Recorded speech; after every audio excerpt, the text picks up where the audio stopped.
Hi, Peter Boyles, of course, 710 KNUS. I do the morning show on Saturday mornings at 9 a.m. right down the hall. And between Mark Crowley, myself, Brian Taylor, and Kelly Michaels, we developed what I've dubbed the shoot. I take it from pro wrestling. There's things that are called works, and most things are a work. And occasionally stuff gets real, and it's called a shoot. And so I was listening to another radio station, I don't know, 6 weeks ago maybe, and I heard this man on air with the guy that was on air. And I thought, what a disservice he had done. And it wasn't that the interviewee, we always say jockeys are as good as their horses, but Mark was on that radio show. And I requested that Mark come on and do our Saturday show, and he knocked it out of the box. And I had not even read his book. So he's kind enough to send me a copy of their book, it was from the Mark and Brian show, with us. And he is in the Carolinas, is Mark Thompson. And I can't tell you what that book meant to me. I mean, it was, congratulations. What a special, special insight, man. You're there. Well, thank you, Peter. And, you know, when I was writing it, I wrote it for fans of the Mark and Brian program because I wanted them to know what was happening behind the scenes while they were listening. But I also knew that when a radio person gets a hold of this book, they're going to read it like it's a Bible. Because the book does talk about the highs and the lows, the ups and the downs of not only radio, but I think anybody in any business who's been successful. I think that there's pieces of that story where you go, yeah, because it's, even though it may have seemed like, boy, Mark and Brian, they must be living high, living great, living good. And we were. But there's also some of the absolute worst times I've had in my entire life during that period. Sometimes on the same day. Great morning, terrible afternoon. So that's what it is. I used to say it was the alpha to the omega, and you could do it in 24 hours. Yeah, absolutely true.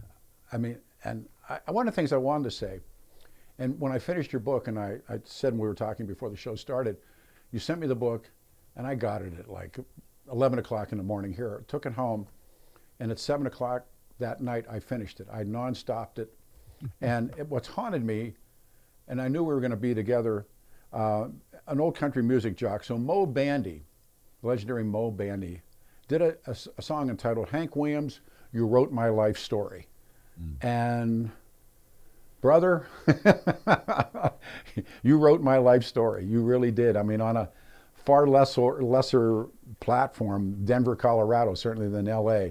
But I was mentioning there's a movie entitled Telling Lies in America. And then this book, Don't Bump the Record, Kid.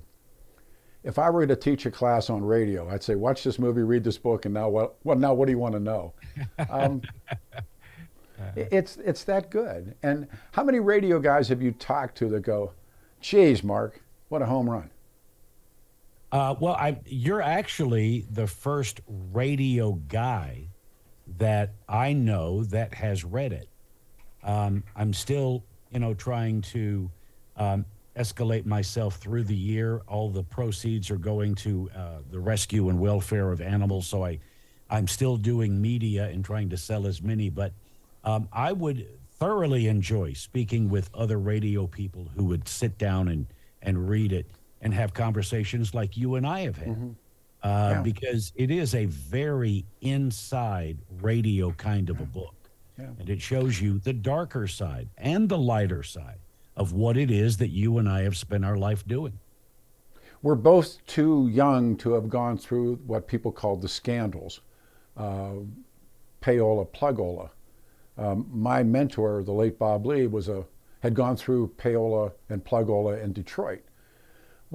Did you hear or pick up any of that as a young guy coming into the business, where they came to you and offered? Yeah, well, I didn't do that, but I knew the stories of, if you wanted a hit record, we'll make it a hit. We'll buy our way into it, but we'll make it a hit. And so I knew that there were a lot of big names that went down when that whole scandal was erupted. So I heard the stories, I knew of it, but I didn't get into radio until 73, so it was past time. It influenced a lot of what happened to us was what happened to them. Everything builds on the other thing. The music director, we had a hit country show, my late Bob Lee and myself, and our music director, because they invented music directors after they figured out how much jocks were taken, but he had a plaque on his wall, and it said, "Alan Freed died for your sins." and and when I pushed in, I heard all the stories beginning then, and the old timers, the old top 40 guys out of the 50s, they told stories, and now what kind of thing. So, man, you started as a kid in the South. Talk about the title of the book that really knocked me out. Talk about why you titled the book that way. I came from a town some of you might have heard of, Muscle Shoals, Alabama, where there was a lot of recording that went on, primarily in the 60s and 70s. It was a haven, this little bitty town of recording, which was kind of great because I grew up listening to some incredible music that many of you didn't get a chance to hear. But living in this little town, I always had a pretty serious sense of adventure. I never liked to do the same thing the next day. I wanted something new. I wanted the next thing.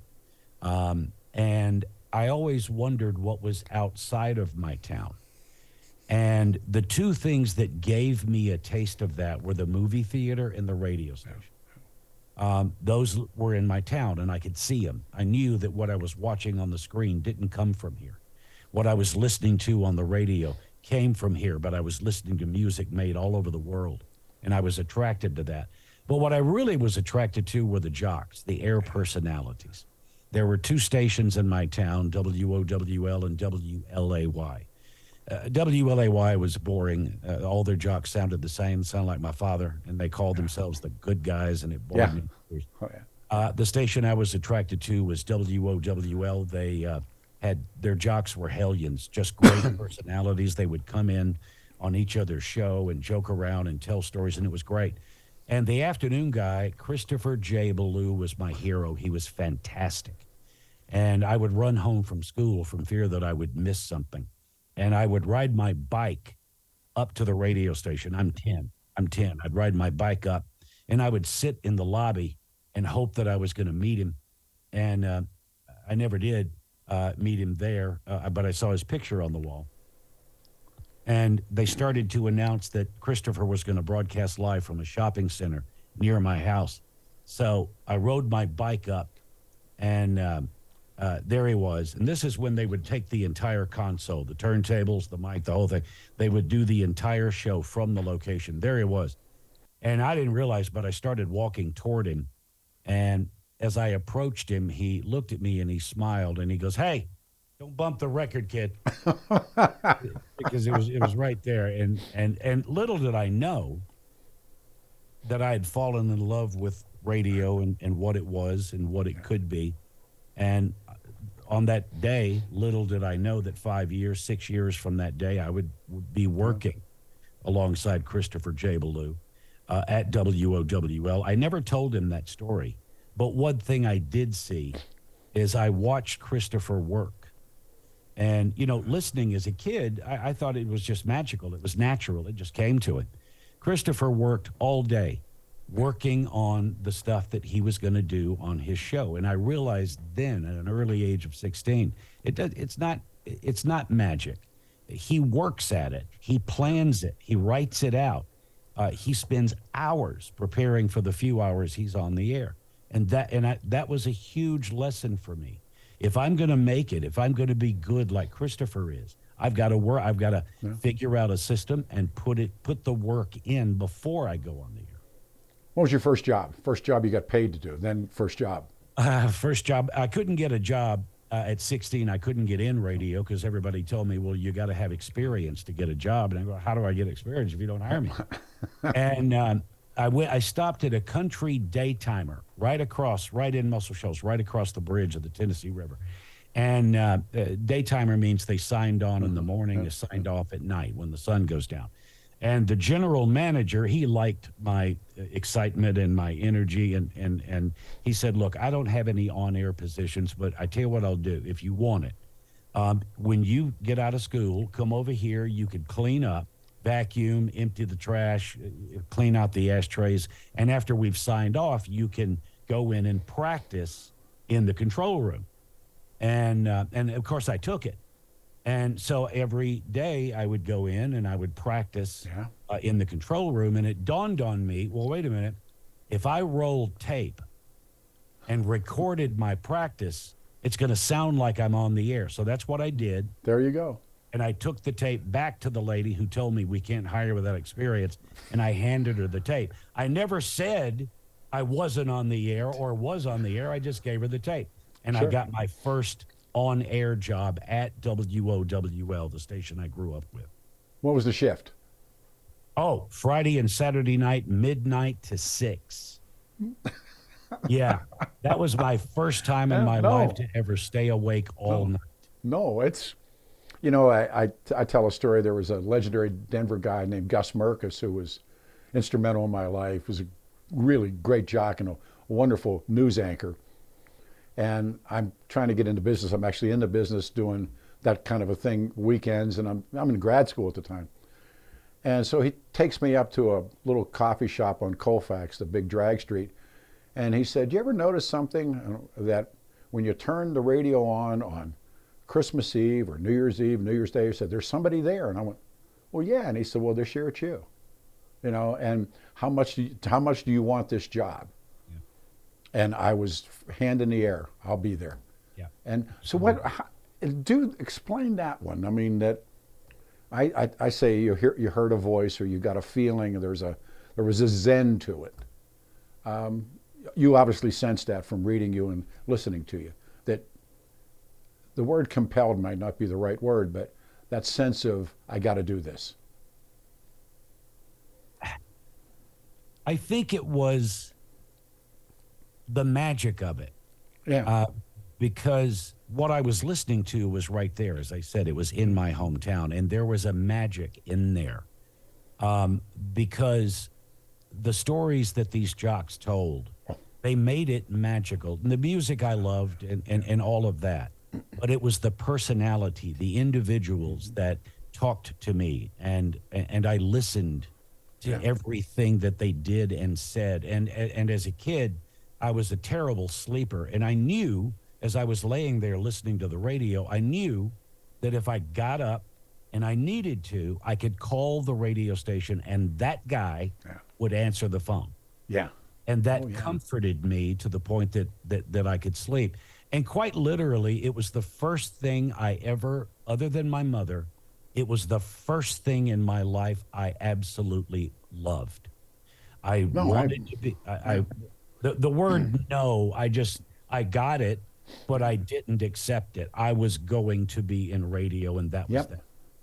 I had an experience like you're talking about, and I came into it later in life, but that moment that hits and you go, this is really what I want to do. I thought I wanted to do something else, but I really want to do this. And then and you do this so well in the book again, there's a price to pay. Yeah. With everything, I think, but yes, there is a price to pay. Well, look, as I just said, I loved radio. Yeah. And that was what I wanted. I wanted to be one of the absolute very best to ever do it. What I didn't expect was the celebrity side of it. When when Mark and Brian hit #1, we were not just radio stars, we were rock stars. Yeah. And 10,000 people would show up at an appearance to get an autograph and a picture and tell you their story. Yeah. And, you know, we could only get to a few thousand of them before we had to leave. Yeah. And there were many that didn't get to, and I hated that. Yeah. I hated that part. And I never understood the celebrity world. I mean, why do you want my picture? Why do you want my autograph? I was never comfortable there. No. I didn't enjoy that part of it. And the dark side that you talk about is that, and this, nothing can prepare you for this. When Mark and Brian hit so big, obviously the day is going to come when we're not. Yeah. And nobody teaches you. Oh, is that true? Nobody teaches you how to experience fail, because we went from the very heights of radio and we slammed the bottom. Yeah. And it's one thing to understand that your day is going to come, but it doesn't make it any easier when it's your turn at the slaughtering table. It was Oh, awful. oh. It was absolutely debilitating. I say that, and I don't know if it's as competitive today as it was, but we It had isn't. no, I don't think it is either, but we had a motto: management, we're with you when, or when. And my mentor, my partner, Bob, and I took a radio station that was like 23rd in the market to 2 in the market. And it was an AM FM SIMO, KLEK. And it was right when outlaw music hit, Travolta does, Urban Cowboy. I mean, bars quit being disco bars. I mean, this moment. And I reflect on it now. I didn't know how to act. I legitimately didn't know how to act. There was money coming. I'd never seen that kind of money. The opportunities to get in trouble, there was a line. And yet, when it started to come apart, and it was time to go, and you ride this up and down elevator. What was the old joke about asking the elevator operator how's work? He goes, it's got its ups and downs, and the ups are incredible, as you said in the book, and the downs are unbelievable. And Yeah. they're like, we're like prize fighters, young, great prize fighters who made a ton of money. One day there's no money. And then what do you do next? And all that kind of stuff rolls together. Well, I mean, the adage is, and I get it, I understand it, but it's not easy. And the fact of the matter is, and this is any business, not just radio. When you're hot, when you're number one, when you've got heat, everybody wants you. Yep. Everybody wants a meeting. Everybody wants you. And when you're not, the phone doesn't ring. No. And so you can't, if you can do it, and it's almost impossible, but if you can find a way to not buy into it when you're hot, enjoy it, celebrate it, understand that your time is going to come, save your money, secure your money because you're going to need it. Yeah. But that's the world of entertainment. But they don't teach you how to win, and they don't teach you how to lose. You have to do that on your own. How old were you when you guys were at the top? How old were you? 30, 33, 34. Yeah. And so for the next 5 years, we were unstoppable. Yeah. When we first got to LA in 1987, September 8th, 87, Rick Dees was number one, and we hit the air, and everything Rick was, we weren't. Yep. And Rick was the master. He was the greatest at that particular kind of radio I ever heard. Yeah. But whatever Rick was, we were not. And we took the number one spot. It only took us a year and a half to dethrone Rick.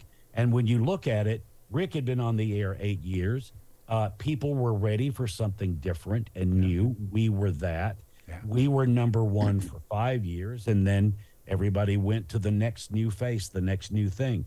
And just understand that when you're winning, do take care of your personal business, because the day will come you need and will step aside. I always say it about, like, I love prize fighting and prize fighters. You see these stories where, and then they're taking fights but you have 2 moments with Rick Dees in the book. And when the Ramsey murder happened here, I became like I knew it was sort of, whatever I knew, but it got a lot of attention, and they flew me to California, and I was going to do I did a television show out there, but we could do our radio show by remote from where Rick Dees works. Mm-hmm. And then they said, they come over, well, Rick would like to talk to you on the air and talk about the Ramsey, because it was a hot story.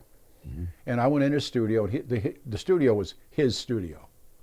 There wasn't anybody else that came in and went on the air after Rick.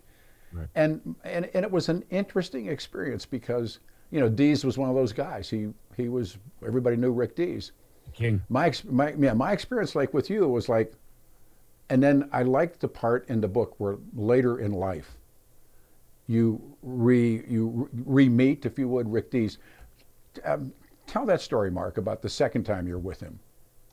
The second time, and the reason that this was a great meeting was because the first one was awkward. Yeah. And I left that first time that I was around him, I left with a bad taste. I didn't really understand what it was. My wife and I, we would go to Santa Barbara on a weekend to get away. We loved Santa Barbara, still do. It's a fantastic place.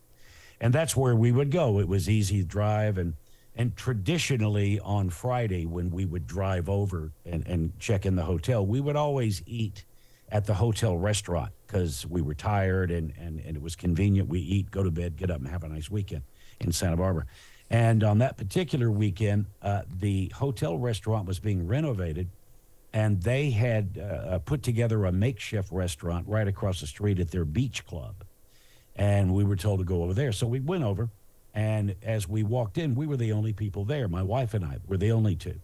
And the food was good, and so we were sitting there having a glass of wine, the only people in the restaurant. And all of a sudden, the maitre d's bringing in a couple of other people, which I'm thinking, crap, that was kind of nice being the only people in here. And I had to do a double take because the maitre d' was seating Rick Dees and his wife, Julie. And I thought I didn't think it. It was very odd that two iconic names in Los Angeles radio would be seated, the only two people seated in the same restaurant. And the first time that Rick and I met, he was the one that approached. So this time I thought I would. So I walked over, introduced myself, and Rick's wife, Julie, who is quite the radio talent herself. She was very friendly and very nice, and chatted and offered me a chair, which I declined. And I then turned to Rick, and he shook my hand, and we started chatting. And I knew then that I was meeting the guy, not the radio star. I was meeting Rick Dees, the man. Yeah. And it was such an honor to shake his hand and realize that for just a millisecond, he and I were kind of standing on the same plane. And it was that meeting that I will always remember because he was a regular guy. He was down to earth. He was very friendly. And then I went back to my table shortly after the maitre d' brings over a really nice bottle of wine, said courtesy of Mr. and Mrs. Dees. And Rick stopped by the table on the way out, and I said, look, I can't let you pay for that bottle of wine. And so I paid for it. And he goes, well, I can't leave here without giving you something. And Rick this is great. reached into his wallet, and he pulled out a Rick Dees pocket calendar, and he handed it to me, and I just cracked up. And I still have the pocket. It's wonderful. I mean, this book is so special because it isn't like you hit this button and that button, play the card, play the segue, and start the record. It really is the emotional, philosophical, this is what radio's about. And the Rick Dees story. The other one that I've told people about, and I went through the same thing with Bob, when I drove away and I went to talk radio away from Jock and the Country Show. And somebody opened the door for me to do talk. And I didn't see him for a long time. And then, a lot of good things did not happen. But that part where your wife goes, there's Brian. Mm-hmm. What a moment. Can you tell part of that story, if you would, where you guys had split. Yeah, Brian and I had been together for 27 years. And when Peter and I were talking on his radio show, he said something I don't think he realized he said. He said, I left the partner that I was with, I left that show because I had to get out of there. I had to, yeah. And that was it was 27 years. The show was done for me. The show was dead. Yeah. And I had to get away from it. That's why I responded to the way you said it. I had to get away, and I did. Yeah. And I on that last day after the last show, I shook Brian's hand. I wished him well and left. Yeah. And the Orange County Register, which is a L.A. newspaper, they wrote an article several years later. Mark and Brian have not spoken since their last show. Yeah. And they didn't call me for a comment, but I would have told them that's true. We didn't. Yeah. We had been together sometimes 10, 12, 16 hours during TV together. Yeah. I saw him more than I saw my family. When he and I stopped, we had nothing else to say. Yeah. And so, and what Peter's referring to is that a few years after that, Linda and I, we live in North Carolina, but when we would go to California, we stay in this hotel. The kids would come visit us. We'd have cocktail hour, and we'd walk up to this restaurant in Beverly Hills, incredible Italian El Pastel. And so we're waiting for our table, and we're standing outside on the corner, and I heard my daughter Katie say, "Oh my God, there's Brian." Yeah. Now, I've not seen him since our very last show, and I turned, and Brian was walking across the street into us. Yeah. It was an absolute chance meeting. There's me, there's him. We hugged, we chatted a bit, we took pictures, and then he moved on to his friends. And we then sat down and started our meal, started our evening.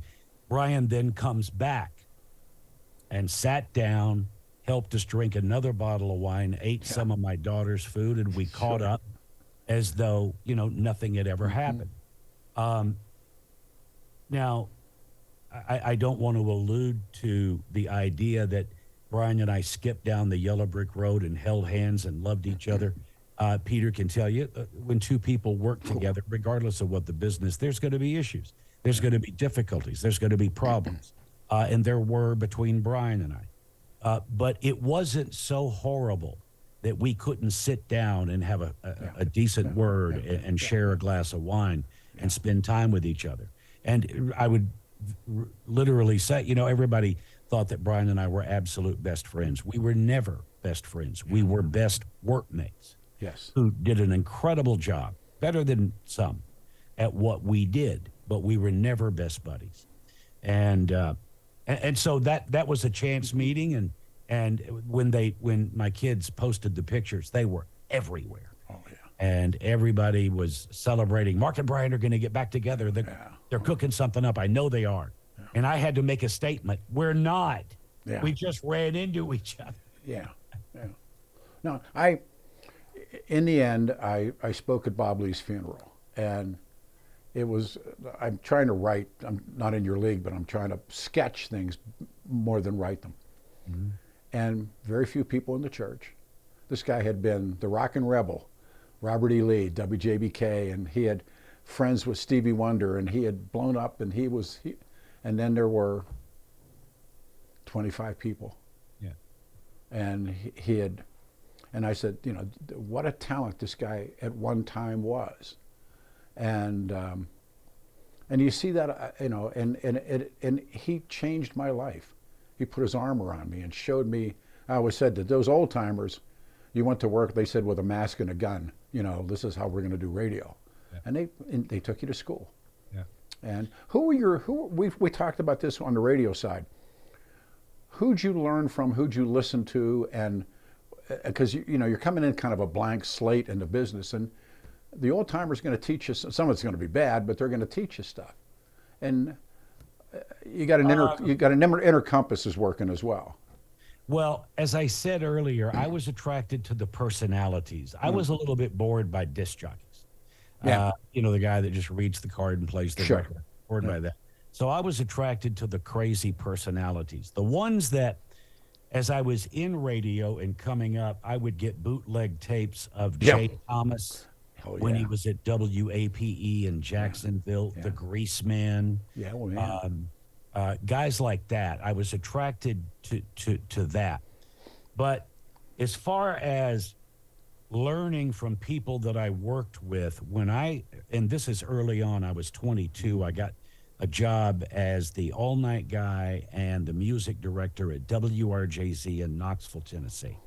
And the night guy was the very first true, genuine radio personality I had ever met. The guy's name was John Boy Isley.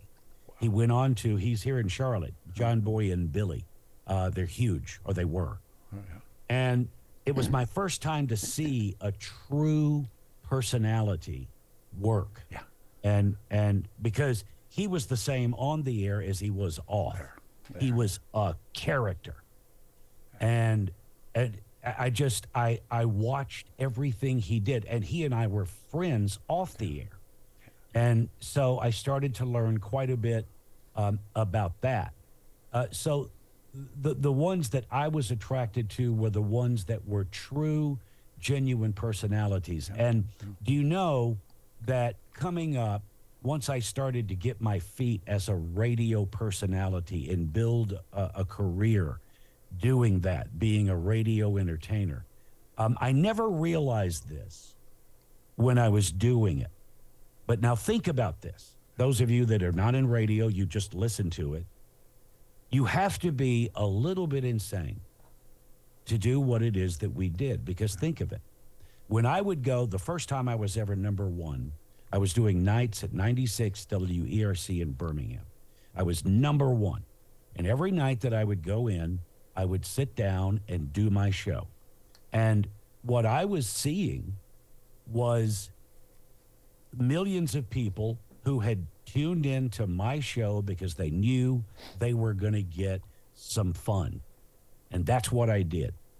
But when you look at the reality, the disc jockey that you're listening to, that crazy, wild personality, is sitting in a very small, dimly lit room by himself. You've got to be a little bit crazy to block out the fact that you're the only one at the party. You have to open your creative brain up and see the hopeful thousands and millions that are hopefully listening.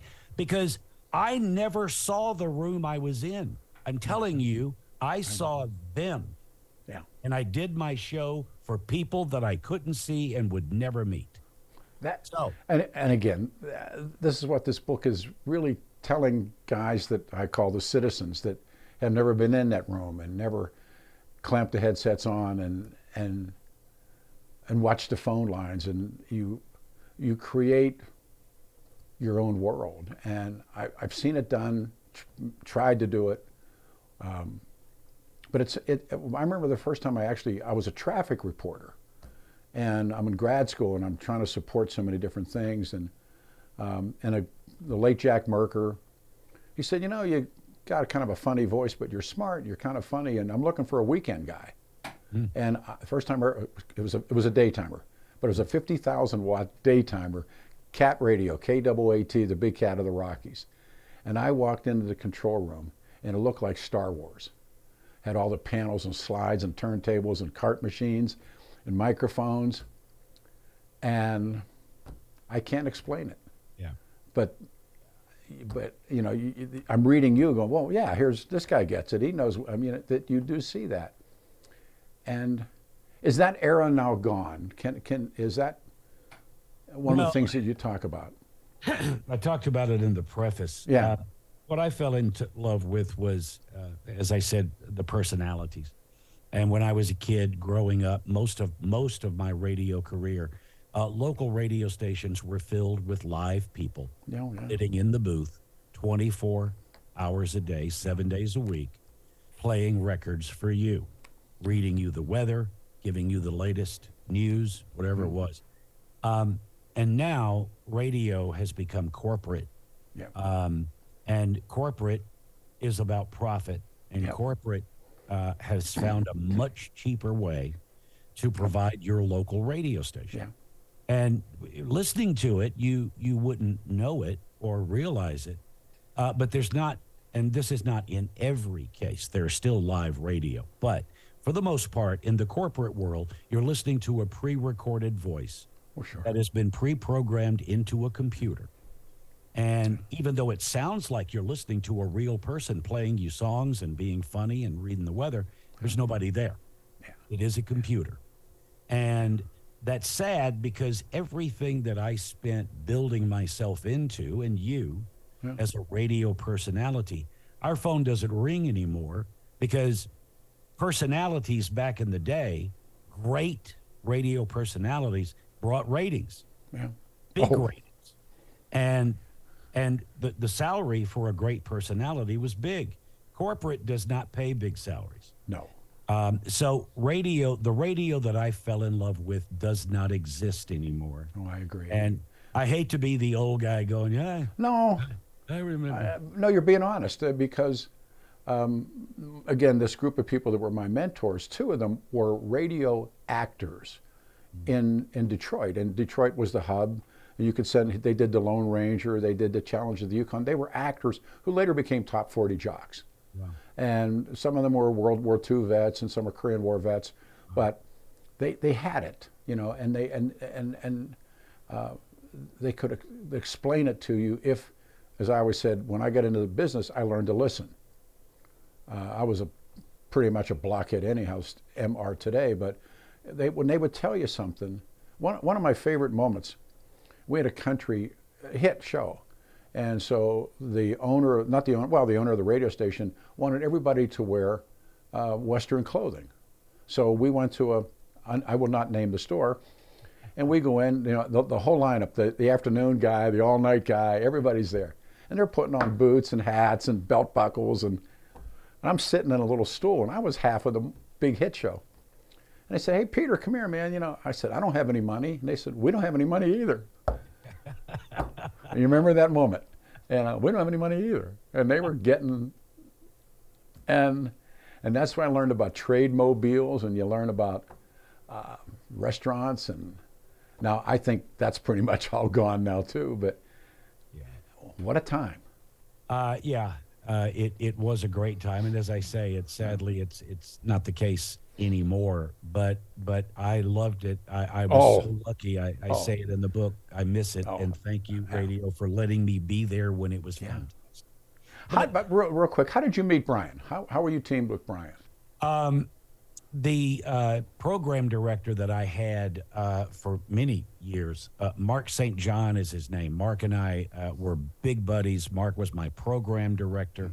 He was awful on the air, but a really smart radio. No, those guys, yeah. Yeah, I know. Mark was really great, and he loved me because Mark knew that with me, he could be successful. And we had talked, we're going to climb the radio wall together.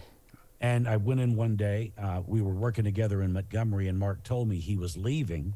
He had accepted the programming position in Birmingham. And I had done mornings before. He said, "Let me get up there, and I'm going to get everything ready, and then I'm going to bring you up for the morning show." I said, "Great." So about 6 months later, he called, and he said, "The general manager and I are going to drive down tomorrow and listen to you, so plan a hot one." So I did, went in, did the best show I could, and waited. It's in the book. Yeah. Yeah. And St. John calls me. And Mark, one of the things I loved about him is how honest he was. I am too. And we had that in common. And I answered the phone, and right away, Mark said, "Bernie hated you." Hated you. hated you. Yeah. And so and there was a certain emphasis on the word hated that seemed to make him joyful. And so I hung up. Yeah. But I knew that radio jobs come and go, and I very quickly put that aside. Hey, I was excited that it might happen, but it's not going to happen. And so I put it away. I forgot it. And about 6 months later, I get a call from St. John, and he's talking to me about the morning show. And I said, "But your general manager hates me." And he goes, "Forget that. Have you ever considered..." Well, I screamed at him. I said, "How can I forget that your GM hates me?" Yeah. He said, "Have you ever considered taking a partner?" Which I hadn't. I always considered myself to be a one-man thing. He said, because since Bernie hated me, St. John had gone out and hired a couple of guys to put together. It was going to be called O'Brien and Brian. And apparently O'Brien's wife got cold feet and didn't want to move to Birmingham. So Brian was sitting there. And it was clear that if I wanted the job, I could have it as long as I teamed up with Brian. The big issue I had is that Brian was an improvisational comedian. He had never been on the radio in his life. And I'm thinking, how can that work? Jesus, how can that possibly work? But we got together in a hotel in Birmingham. We talked all night. I decided, because I really needed to get out of Montgomery and start moving myself, and I needed to get back on a morning show. So I did it. I decided to do it with him. I thought it will only be this job, and then I'll move back to, being me. I didn't expect it to go where it went, but the rest is history, as they say. Yeah. I met Bob. I was a traffic reporter, and a disc jockey and was trying to stay alive in school and a new dad. And the Playboy Club was in Denver. And if you were on there, Hefner was always smart enough to let these guys drink free or whatever. They'll plug the show. And it was one of these moments that I'm still trying to craft it out. I met Bob, and the act that night was Soupy Sales. And Bob and I and Soupy Sales got cooked. And Soup had been he'd been on air guy. He'd been a radio guy. Sure, sure. And wonderful storyteller. I mean, he was Soupy. He was like, come on. And I'm in awe between, sitting there looking at these two guys. And then, this comes together in the following weeks, in months. But I look back on that night, and I think I walked into Playboy Club, which I'd never done before, and maybe once for a drink with one of the guys from the radio station. And here I am with Soupy and Bob. Yeah. And Soupy, and that's how they're going to introduce Soupy. He puts the drink down, goes on, does the act, comes back, picks the drink back up again. I think that's what he does. It's what you do. So much of this is so well done, and I said it when we began this. If I were ever teaching a radio class, a film entitled Telling Lies in America, and then I would have this book, and I'd say, read this book.